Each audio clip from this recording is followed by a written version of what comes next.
বহুদিনৰে আপন জানো জন্মেৰ শিখব ভাবো তোমাৰ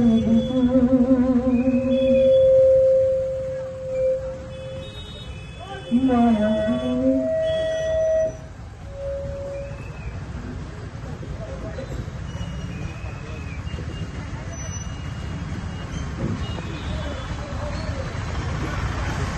দেখা পাইছো ইতিমধ্যে সকলো আজি অসমীয়াৰ এজন সুযোগ্য সন্তান বুলি ক'ব লাগিব একমাত্ৰ আমাৰ গোটেই অসমবাসীৰ হাৰ্টথ্ৰব জুবিন দা আজি আমাৰ মাজত নাই আৰু তেখেত শ্ৰদ্ধাঞ্জলি অনুষ্ঠানটিত আমাৰ সকলোৰে মৰমৰ জুবিন দাক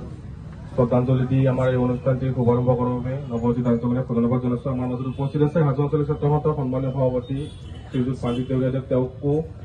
আমি শ্ৰদ্ধাঞ্জলি দিবৰ বাবে অনুৰোধ জনাইছো আৰু ইয়াৰ পিছতে আমাৰ আঞ্চলিকৰ যিখিনি বিষয়ববীয়া আছে সকলোকে আমি শ্ৰদ্ধাঞ্জলি জ্ঞাপন কৰিবৰ বাবে অনুৰোধ জনাইছো। আৰু লগতে আমাৰ মাজত আজি অকল আমাৰ হাজো অঞ্চলিক ছাত্ৰ সন্থাৰ বাবে আমাৰ বিভিন্ন সাংগঠনিক হওক বা আমাৰ হাজো ৰাইজৰ বিভিন্ন মানুহ সকলো আমাৰ জুবিন দাৰ অনুৰাগীসকল আমাৰ উপস্থিত আছে আৰু প্ৰত্যেকজন মানুহকে আমাৰ গোটেই অসমবাসীৰ মৰমৰ জুবিন গাৰ্গ ডাঙৰীয়াক শ্ৰদ্ধাঞ্জলি দিবৰ বাবে মই অনুৰোধ জনাইছো আৰু লগতে শৃংখলাবদ্ধভাৱে শ্ৰদ্ধাঞ্জলি অনুষ্ঠানটো চলাই নিবৰ বাবে গোটেই জনপ্ৰিয় কণ্ঠশিল্পী সনদ ৰাজ আৰু তেখেতসকলৰ আমাৰ সদস্যসকলক আমি বন্তি প্ৰজ্বলন কাৰ্যসূচীত অংশগ্ৰহণ কৰাৰ কাৰণে অনুৰোধ জনাইছো।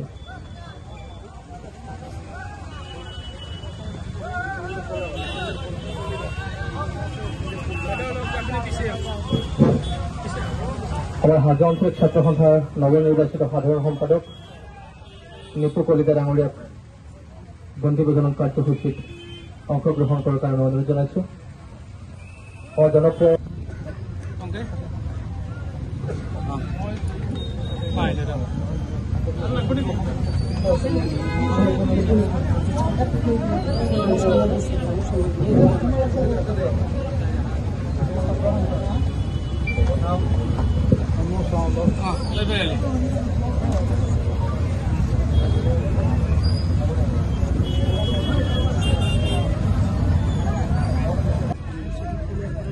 ইতিমধ্যে আমাৰ মাজত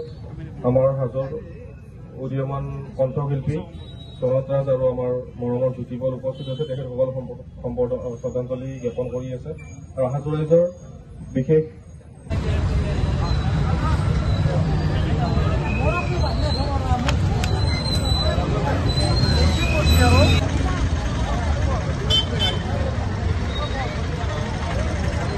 অনুষ্ঠানটি শৃংখলাবদ্ধভাৱে চলাই নিবৰ বাবে আমি সমূহ ৰাইজক অকণমান পিছফালে যাবৰ বাবে অনুৰোধ জনাইছো। আমাৰ মাজত ইতিমধ্যে আমাৰ হাজোৰ এজন অসমৰ কোনো ব্যক্তি নাই যাৰ মনত কোনো ধৰণৰ ঋণাত্মক ভাৱ আহে আৰু তেনে এজন ব্যক্তি হয়তো আজি আমাৰ অসমৰ পৰা ঢুকাই যোৱা গোটেই অসমবাসীৰ বাবে আজি এটা বহুত বেয়া দিন বুলি ক'ব লাগিব।